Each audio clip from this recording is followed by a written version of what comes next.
Hi guys, welcome to my YouTube channel. So ngayon may panibago akong i-share sa inyo na video. So pasensya na guys kasi minsan na lang po ako makapag-upload ng video na about tutorial kasi nga busy na po ako.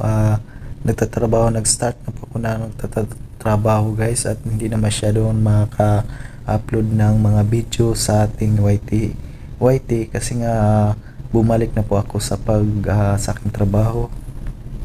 Ayun. So, ngayon guys, may share lang ako sa inyong video guys. Panandali ang video lang po ito.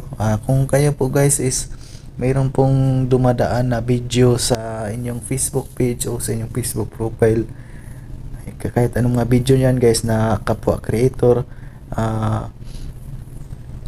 magstay naman kayo ng kahit 3 segundo kasi nga napaka-importante yan sa mga kapwa natin creator para ma-recommend ni Facebook page o Facebook profile yung mga video natin sa iba, para ma-recommend guys. Malaking tulong na po yan kahit magstay tayo ng 3 segundo sa ating Facebook, sa ating mga video pag dumadaan sa inyo guys.